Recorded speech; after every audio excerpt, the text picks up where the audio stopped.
Hi guys, welcome to my YouTube channel. This is Salugo TV. If you came across this video for the first time, please kindly like, share, comment and subscribe to the YouTube channel.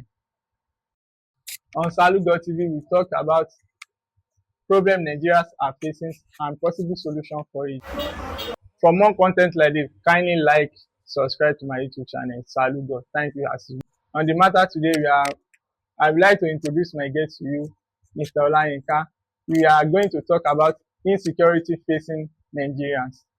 Mr. Olayinka, welcome to my. Thanks for the introduction, Mr. Salugo, and I am very glad you called me to this your show today. Concerning this insecurity we are facing in this country, it has gotten to a point for me where Nigerians are supposed to be asking the government, how did we get here? Or don't you think about it that way? Yeah, I think about it. Well, that is why I invite you to my YouTube channel so that we can talk more about it and enlighten where the problem came from. As a concerned citizen, I felt this problem started way back during the tenure of President Jonathan, during the Chibok days when some people were kidnapped in Chibok, some girls were kidnapped, and up to today, the Chibok girls were never returned back to their parents. And since then, Nigeria has been facing a lot of issues concerning kidnapping, banditry, terrorism, year by year. But since this new government came into power, I'm not going to say a particular government, but let's say since APC government came into power, the insecurity has grown bigger and larger. Over the years, it has been happening mostly in the north, and let's say maybe also going on in the east, not like the north. But now it has getting to the southwest, and the one we heard of recent was the Oyo incident. Yeah. That some people were kidnapped in their school. The bandits released the video where they tied one of the teachers and all that. And video was circulating, I think, of yesterday or that Friday, on Friday, that those children were being released back to the community. But ever since I saw the video of the children being released back in the community, I have a lot of questions, and not just me. A lot of Nigerians, a lot of concerned citizens have a lot of questions to ask the government. Because how did you come about getting these children out of the custody of the kidnappers without neutralizing the terrorists? Are you thinking about that? I'm following you. So you get these children out of the kidnappers then without neutralizing the terrorists. That means the terrorists are still at large in the bush. They can just come out tomorrow or next tomorrow or any day they please to kidnap another set of people, because you didn't neutralize them. And there's this thing that has been going on in our military, force in this country, where when they get these kidnappers or bandits, they give them rehabilitation and put them into the military or release them back into the society. For me, that has not been the best thing I think the government should be doing. Because how can you rehabilitate someone that can hold a machete and cut off another person's head into the community? It doesn't sit well for me. I don't know why the government is doing this. Maybe they have more reasons they are doing this. It is very possible. And if they have, they should enlighten us. Because there was a time, if you could remember, when Sheikh Gumi made a statement that the government knows these people causing the insurgents in the country. Please, of course. Yeah, let me come into that. Please, I read a post on X this morning that the people that were rescued in the forest, government usually pick those terrorist family in Zamfara, in Kano, in northern area. So they pick all these people families so that they can release those children. So that has been my concern since that when I saw the post, that did government really know these people by their name, or so that I want you to give me more enlightenment on this so we can share to What I can say is Sheikh Gumi cannot be 100% wrong when he says the government knows these people by their I names. was sure. On one more thing, Mr. Olayinka, I've been hearing this story around that this insecurity came on because of some mineral in the part of Nigerians. Like the foreigners, apart from the political idea I've been hearing, but the I also heard by like the foreigners use this attack because of some minerals in part of area in Nigeria. Like once there are insecurity in those area, they will now took off the mineral resources. But what can you tell us about it? Um, I've also been hearing a lot about that recently, so that some white men precisely came into the country and caused insecurity in some places so they could mine the mineral resources. I said something earlier that we can't say this is the reason insecurity is happening. Are you getting the point? A lot of things might be happening behind the scene. It might be because of the political interest. It might be because of money, the bandits, the money they get from it. It might be because of this mineral resources of a thing. No one can say. But I felt if we look at it logically, this mineral resources of the thing make it fit into the story. Okay. Because when you look at it, the bandits that kidnaps people that lives in the bush, what did they use the money they get from that banditry to do? You don't see them wearing flashy things. You don't see them looking nice. You don't see them eating good food.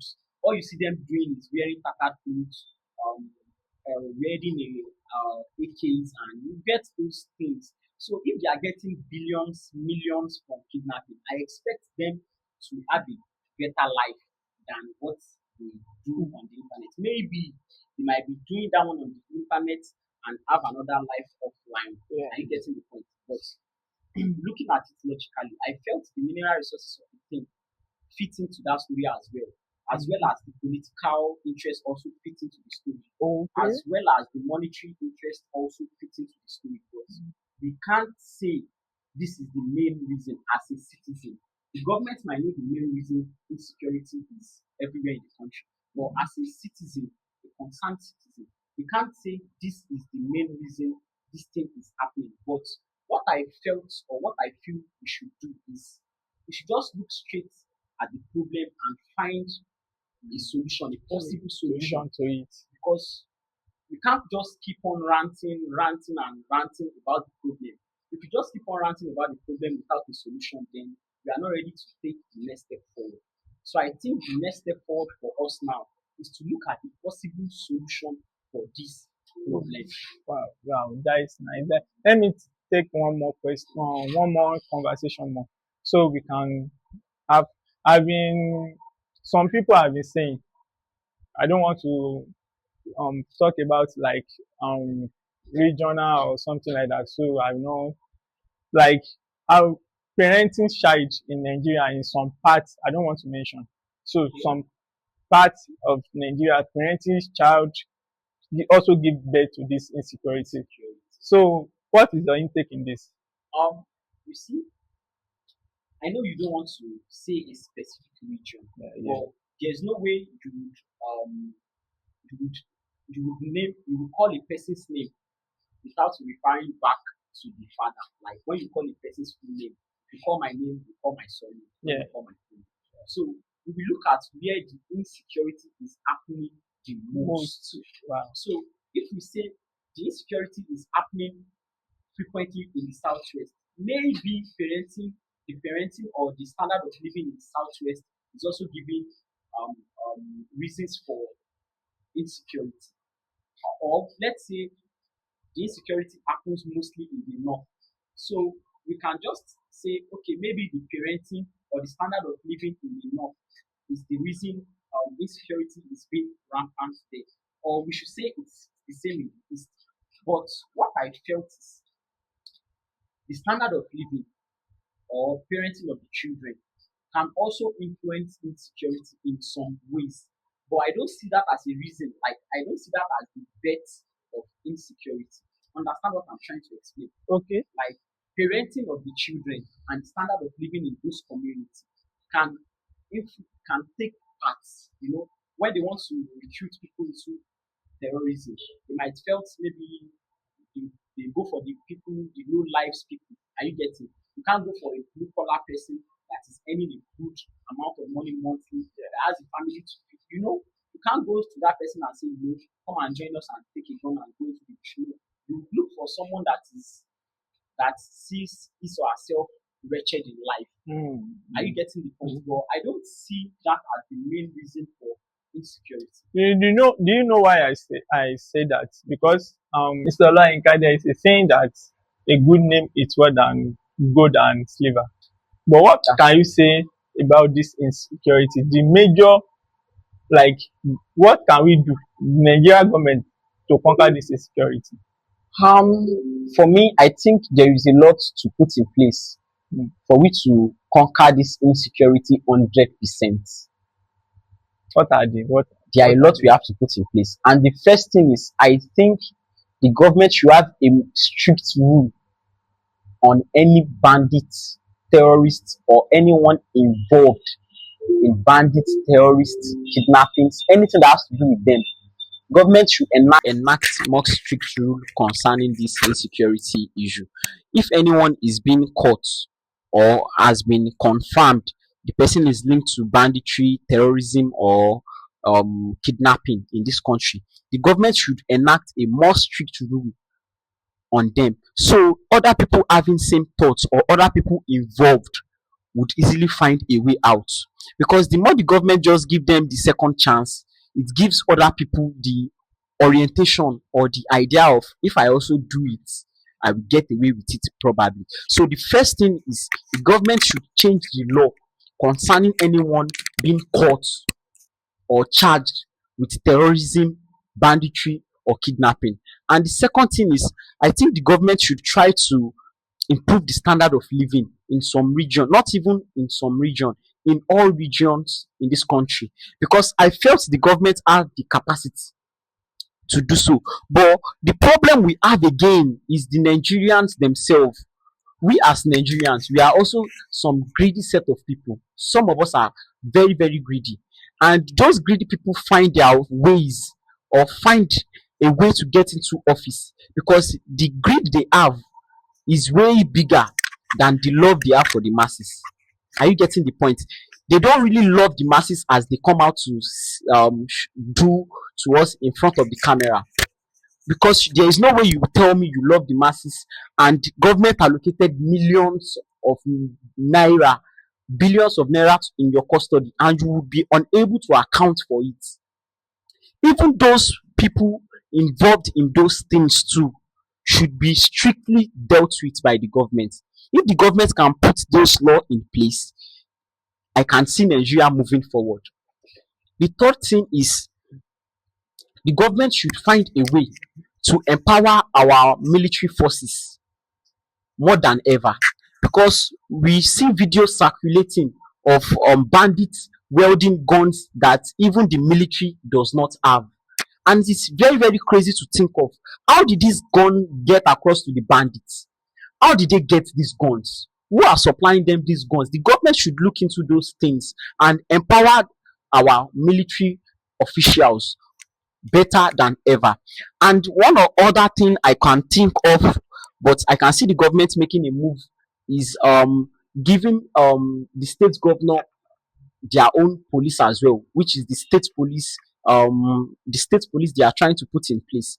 If the governors also has power to control some set of police, the governor, like, let's use the one that happened in Oyo as example. You can see the governor made a statement there that he does not ask the authority to control the police force to go into the bush and try to rescue the children, because they have to collect orders from Abuja or from Abu. Are you getting? But I can see the government making a move on that, and that is a very commendable thing from the government. Concerning the regional development as well, the government is also trying to make a move on that. That is a very, very good thing. But the problem now is the people in charge of it. How are they going to manage the funds and the power in their custody? Because apart from being greedy, a lot of people in the office also misuse power. apart from being greedy. Not that they will start this state police of a thing and some governors will think it is meant for them and their family alone. And not that the government will start allocating money for regional development and some people in the office or some people that has access to the money will start embezzling it and unable to make account for it. Are you getting the That point? is a good idea. That is a good. I really understand your point. So we need to round up this conversation on one thought. So what is your thoughts and what do you say about this? What I can say is the government needs to do more because majority of this problem started within the government. Let's put it that way. Because from 1960, Nigerians have been facing a lot of issues, but not this type of banditry or terrorism. We have been hearing a lot of things happening from way back, but not this set of banditry and terrorism. That was the reason why some people felt it was politically influenced. It might be because of the mineral resources. It might be because of the economy is bad. Some people are involving in it to make more money. We don't know per se. But I think if the government can put a lot of things in place for the citizens, this banditry we need to would go down eventually. And this thing is not something we need 100 years to fix. This is not something we need 10 years to fix. This is something we can fix within 365 days. A government that would work will come into office and make changes within the first 365 days. Oh wow, wow! I really commend you for this comment. So on this occasion, we are rounding up. Mr. Lainka, I really commend you on this segment for making it to this show. I really appreciate you for coming down here to come and give more light on this thing. You are commendable. I appreciate you very well. So you can please help me to tell my subscriber to subscribe to my YouTube channel. And thank you, Saludo, for also bringing me to this show because I've been, I've been contemplating about the issues of this country. But I'm very glad I can have a platform to speak up for a lot of Nigerians, and I hope this message gets to the ear of the people that needs to hear it. I hope the government sees this and make a move from this. And to everybody watching us, please like, subscribe, and um, Comment, comment on this, share this to your friends and friends, family, let them see what is really happening in the country and chip in your ideas of how the government can help us fix this country for better. Thank you for choosing us. Thank you for watching this video. Please subscribe to this YouTube channel. We love you more. Thank you very much. We love you and we'll see you in the next video. Thank you. Thank you.